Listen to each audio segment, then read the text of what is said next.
And how's it going, everybody? It is Skullzi here with the latest gaming news, rumors, and speculation. Today I want to break down the latest official Starfield trailer and update. Bethesda dropped this new video back on April 26 last month, so since we are already a bit behind due to probably bandits I guess or something, let's not waste any more time and get straight into today's content.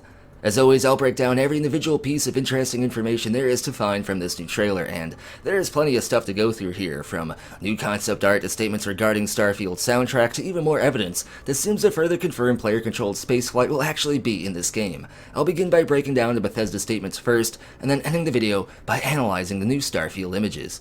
To start things off though, this new Bethesda update video is titled Into the Starfield Episode 3, The Sound of Adventure, and features Ian Zur talking about both Starfield stuff and Starfield things, specifically the Starfield soundtrack, which he himself has composed. He is a very talented composer and has created multiple amazing game soundtracks over the years, from Dragon Age to Fallout and beyond, and so far it seems like the music for Starfield matches the game's tone perfectly.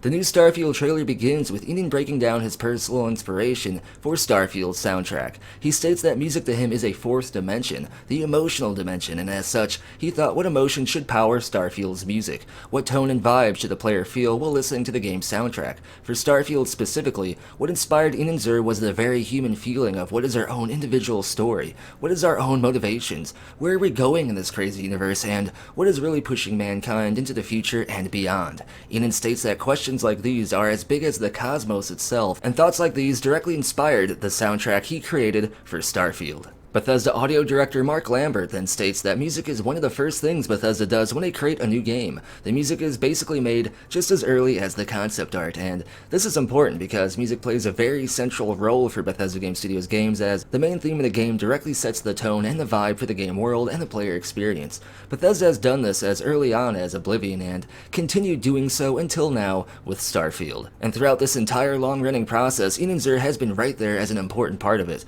Ian Zur composed the music for Fallout 3, Fallout 4, and even Fallout 76. Because of this, Ian Zur knows the Bethesda development process well and knows how important the music is to the entire game. Because of this, Ian is a perfect fit for Bethesda's composer, as he pays particular attention to not only the tone in the music, but also the emotional inspiration and the vibes as well, which is apparent even in the currently available Starfield soundtrack, some of which is actually being played during this very trailer.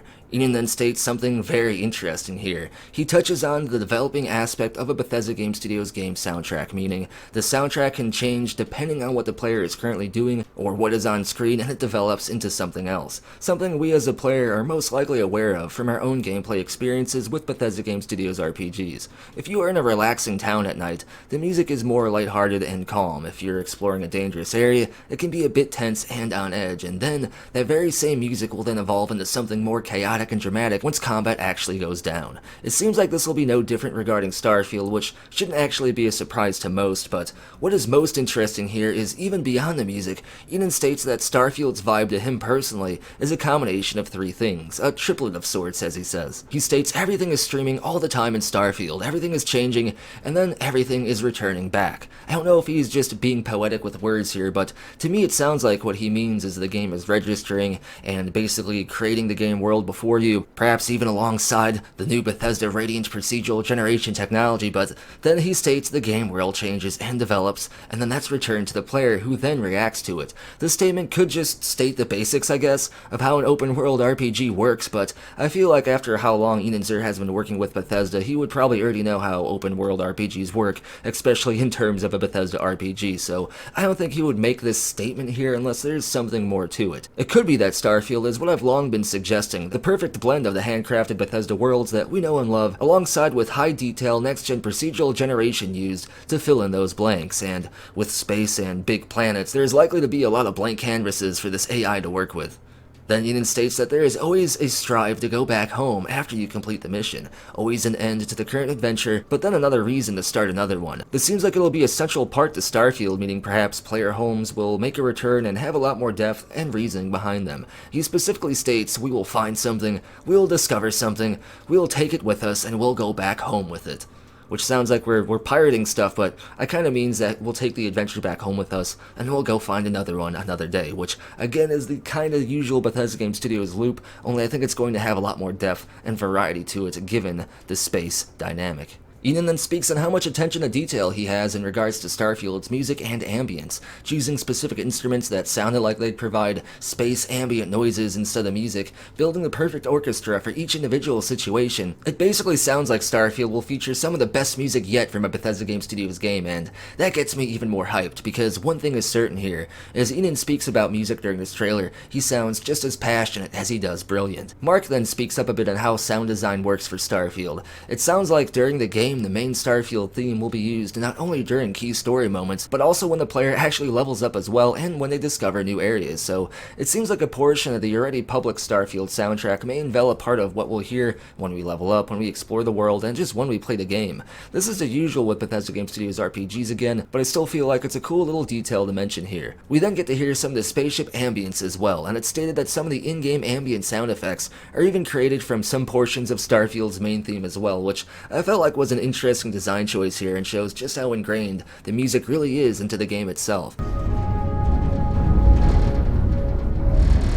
The spaceship ambience sounds good, I guess, but this is just like a short little clip without much context to it, so it's not really fair to judge it one way or another here. Then comes the part I'm sure many have been waiting for, a direct statement indicating spaceflight in Starfield again, and perhaps direct evidence supporting player-controlled spaceflight as well. Mark states that Starfield offered totally unique backdrops for sound and music design, as designing the music and sound for a planet's surface is much different than designing the sound and the music for the vast distances in space that the player will experience. So clearly the player will be traveling vast distances in space, and although it's not confirmed that this will be manually controlled spaceflight, it would certainly be boring and pretty lame if we just had to travel like 10 minutes in space without actually getting to fly at all. Take that as you will though, but I consider it another piece of evidence for player controlled spaceflight. Bethesda then finishes the video out by stating something very exciting. Starfield is a blank canvas, a massive playground with all the pieces there ready for us as the player to write our own stories with.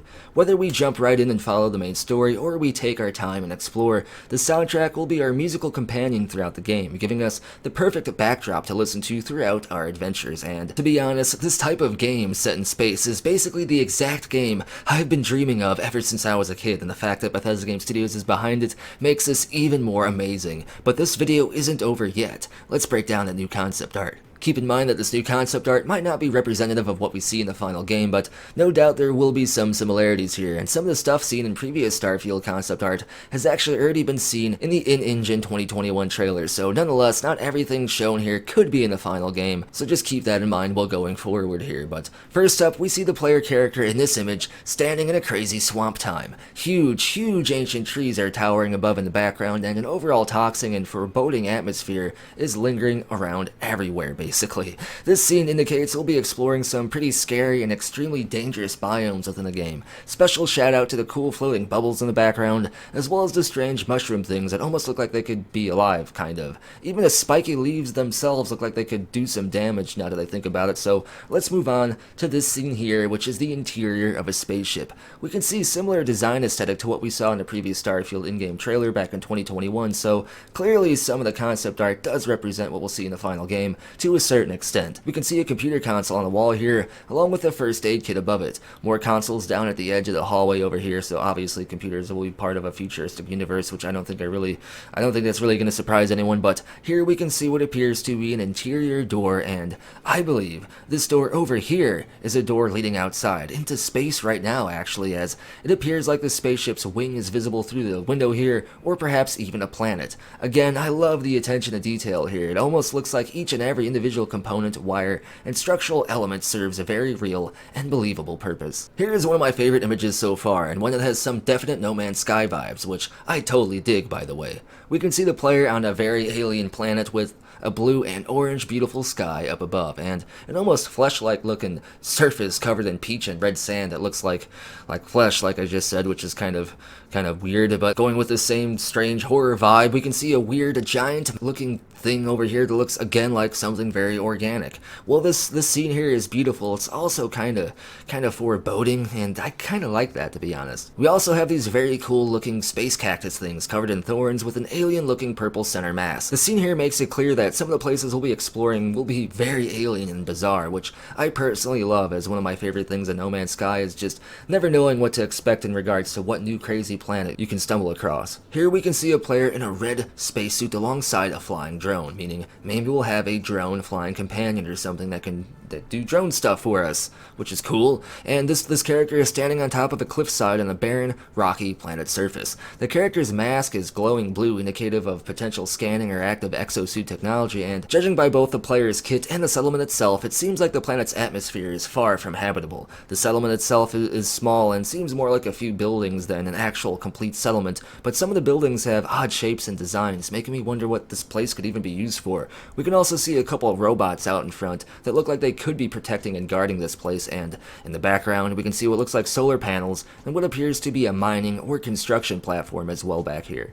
Next up, another cool cave shot. Some of those Super Mario 64 vibes. Not really, but still really cool scene here. We can see the cave interior is quite large and features massive outcroppings where waterfalls are filling the cave area down below, and we can see several different pathways the character can take here, including some strange lights that can be seen illuminating the various chambers both above and below. I love the image here though, and I really hope we get some cave scenes exactly like this in Starfield. Here is yet another one of my favorite scenes, and this image has some heavy Rick and Morty vibes. We can see what looks like a teenage girl chilling in the window here of a space station or spacecraft, and the room looks like it's definitely residential and lived in, serving as a home for this person and perhaps others as well. We can see although the game is set in the distant future, people still live a somewhat familiar life, as we can see photographs posted on a space window and various posters, books, clothing, and even a bed here in this scene as well. This shows us that the game world is definitely lived in, and the game environments will be sure to showcase that just as much as the detail in spaceship components are showcased as well. So basically the immersion is assuming direct control here. Only a couple more images left here. Here we can see a massive scene featuring a landing pad with a docked ship. It almost looks like some sort of shady or dangerous meeting is going down here, as one person is standing off to the side on the left and another person is standing alongside their ship on the right. Maybe some sort of back spaceport Aurora deal. I can't wait for that. It's hard to make out any additional details in the scene here though. It looks like we're inside of some sort of massive structure with a giant opening in the ceiling to allow ships to enter and exit, and then of course there's another ship in the background flying too, perhaps part of whatever's about to be going down on this landing pad. Big smuggler vibes here, and I love it. Last but not least, this image right here, featuring a large spaceship we've seen in previous concept art. This ship looks like a cargo freighter of sorts, hauling large shipments across the solar system in hopes of high payouts and no pirate encounters.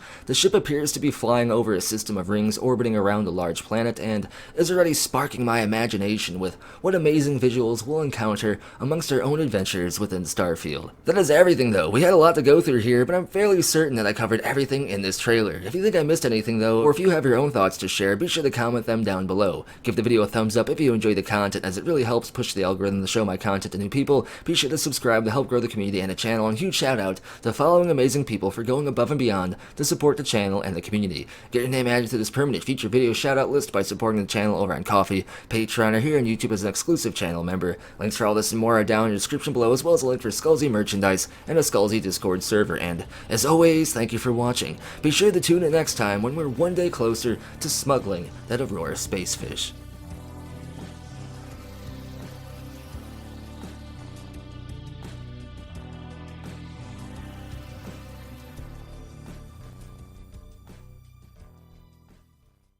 It just works.